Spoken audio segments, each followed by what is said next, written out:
నమో బుద్ధాయ. జై భీమ్, జై భారత్, జై సంవిధాన్. తథాగత భగవాన్ బుద్ధునికి, పరమ పూజ్యులు బోధిసత్వ డాక్టర్ బాబాసాహెబ్ అంబేద్కర్కు ప్రణామాలు తెలియజేస్తున్నాను. బహుజన యుద్ధబేరు యూట్యూబ్ ఛానల్కు స్వాగతం పలుకుతున్నాను. ఈ ఛానల్ను సబ్స్క్రైబ్ చేయండి, షేర్ చేయండి, ప్రజలకు తెలియచేయండి. నేను ఈరోజు సేలంలో మహిళలపై లైంగిక దుర్మార్గం జరిగింది. ఈ యొక్క సంఘటనను దర్యాప్తును సిబిఐకి అప్పగించాలని సమతా సైనిక దళగా మేము డిమాండ్ చేస్తున్నాం. చాలా చోట్ల మహిళలు అభ్యంతరాలు పెట్టడం లేదు. సెల్ఫీలు తీసుకున్నప్పుడు కానీ, లేక వారు ఇతర చెడు పనులు చేస్తున్నప్పుడు మగవారిని నమ్మి వీడియోలు తీసుకుంటాం వలన వాటి ద్వారా బ్లాక్మెయిల్కి గురయ్యి చాలా ఇబ్బంది పడుతున్నారు. ఇది ముఖ్యంగా స్త్రీలు గమనించి ఈ యొక్క ఫోటోలు తీసుకోవడం, వీడియో షూటింగ్ చేసుకోవటం అనేది చాలా జీవితాలకి అత్యంత ప్రమాదకరం. ఇది ముఖ్యంగా మహిళలు గుర్తించాలి. ఎటువంటి పరిస్థితులు 100 106 సరే, దానికి మీరు ఆ పనులు చేయొద్దని చెప్తున్నాను. చేసినప్పుడు దాన్ని తీసుకొని దాన్ని మీరు నిరోధించాల్సింది పోయి మీరే వెల్కమ్ చేయటం ద్వారా చాలా తీవ్రమైన పరిస్థితులు ఏర్పడుతున్నాయి.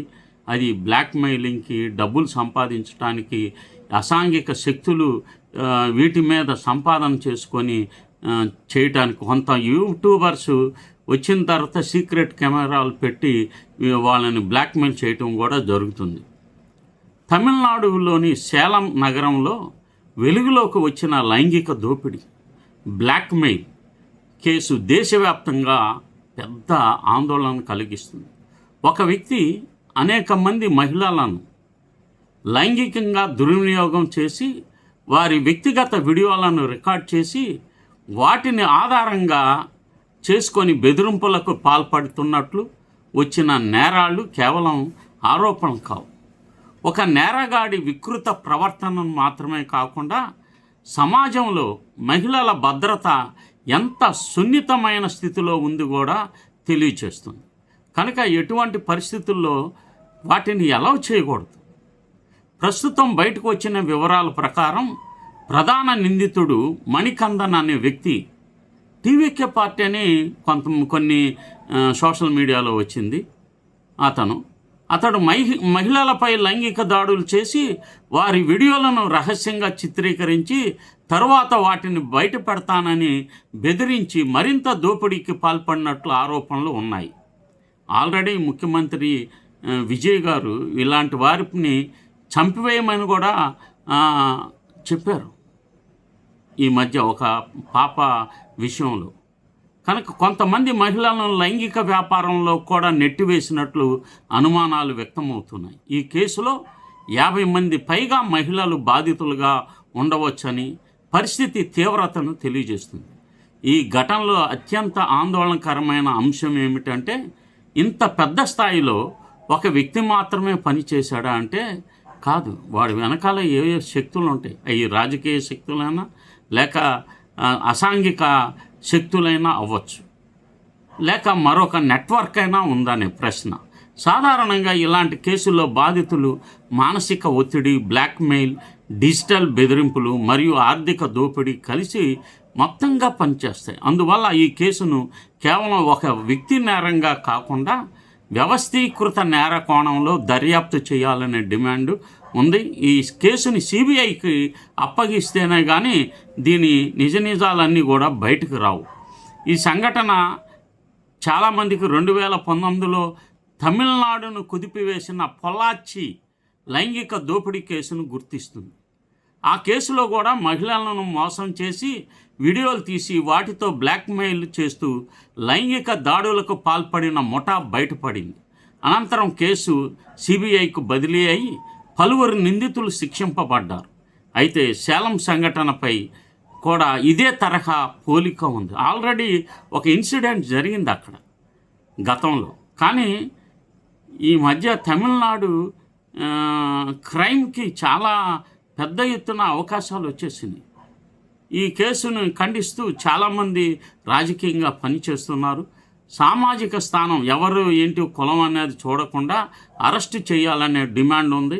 అలాగే ఈ కేసును ఉన్నత స్థాయి స్వతంత్ర దర్యాప్తు సంస్థకు అప్పగించాలని, బాధితుల గోప్యతను కాపాడటం, బాధితులు ఉంటే వారిని గుర్తించడం, వారికి న్యాయమైన మానసికమైన సహాయం అందించడం ప్రభుత్వ బాధ్యతని డిఎంకే కనిమొళి కూడా ఈ ఘటనపై తీవ్రమైన ఆందోళన వ్యక్తం చేశారు.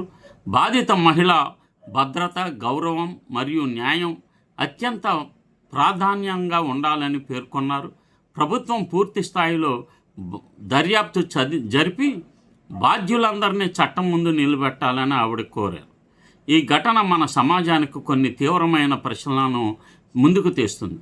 మహిళల వ్యక్తిగత గోప్యత ఎంతవరకు సురక్షితంగా ఉంది? డిజిటల్ యుగంలో మొబైల్ ఫోన్లు, సోషల్ మీడియా, వీడియో రికార్డింగులు, సాంకేతికలను నేరస్తులు ఎలా దుర్వినియోగం చేస్తున్నారు? బ్లాక్మెయిల్కు గురైన మహిళల భయం వల్ల ఎందుకు ఫిర్యాదులు చేయలేకపోతున్నారు అనే అంశాలపై సమాజం సీరియస్గా ఆలోచించాల్సిన అవసరం ఉంది. ఇలాంటి నేరాలు కేవలం చట్టపరమైన సమస్యలు మాత్రమే కావు, ఇవి మహిళల మానవ హక్కులపై దాడులు. బాధితులు కేవలం శారీరకంగా మాత్రమే కాదు, మానసికంగా, సామాజికంగా, ఆర్థికంగా కూడా తీవ్రంగా దెబ్బతింటున్నారు. అందుకే నేరస్తులకు శిక్ష పడటం ఎంత ముఖ్యమో బాధితులకు పునర్వాసము కల్పించడం కూడా అంతే ముఖ్యం. సేలం సంఘటన నిజాలు పూర్తి స్థాయిలో వెలుగులోకి రావాల్సి ఉంది. దర్యాప్తు జరుగుతుంది. కోర్టు తీర్పు వెలువడే వరకు ఆరోపణలుగానే చూడాలి. అయితే ఒక విషయం మాత్రం స్పష్టంగా కనిపిస్తుంది. మహిళలపై లైంగిక హింస, బ్లాక్మెయిల్ మరియు డిజిటల్ దోపిడీ వంటి నేరాలపై సమాజం అప్రమత్తంగా ఉండాలి. దీంట్లో చాలామంది ఆంటీలు అంటారు కదా, వాళ్ళు ఈ యువకులు వాళ్ళని ట్రాప్ చేయటం, వాళ్ళు వీళ్ళని ట్రాప్ చేయటం, ఈ మధ్య ఈ యూట్యూబుల్లో వీటిని లైవ్ కూడా పెడుతున్నారు, చూపిస్తున్నారు. ఇవన్నీ పెరిగిపోతున్నాయి. కనుక ఫోన్ల విషయంలో చాలా జాగ్రత్త వహించాలి. వీటిని బాధితుల పట్ల సానుభూతి చూపించటం, నిందితుల పట్ల కఠినమైన చర్య, ఈ రెండు కలిసినప్పుడే నిజమైన న్యాయం సాధ్యమవుతుంది. ఈ స్త్రీ గౌరవం కాపాడబడినప్పుడే సమాజం నాగరికతం అవుతుంది. మహిళా భద్రతే ప్రజాస్వామ్యానికి నిజమైన కొలమానం అవుతుంది. కనుక ఈ విషయాన్ని దృష్టిలో ఉంచుకొని యువకులు ఫోన్ వినియోగంలో చాలా జాగ్రత్తలు తీసుకోవాలి. ఎటువంటి పరిస్థితుల్లో ఎక్కడ సీక్రెట్ కెమెరాలు పెట్టారో వాటిని తెలుసుకోవాలంటే మీరు ఏం చేయాలో ఆలోచించండి. అవి కొన్నిసార్లు ఏం చెప్తారంటే వాటిని రిమోట్ కంట్రోల్తో మనం చూసినప్పుడు వైట్నెస్ వస్తుందని, లైట్ వెలుగుతున్నట్టు కనపడుతుందని చెప్తూ ఉంటారు. ప్రతి చోట కూడా మనం ఒకసారి చెక్ చేసుకొని ఆ ప్రాంతాల్లో రహస్యంగా సీక్రెట్ కెమెరాలు చాలా చిన్నవి వచ్చేసినాయి. వాటి పట్ల అప్రమత్తంగా ఉండాలని చెప్పి తెలియజేస్తున్నాను. జై భీమ్.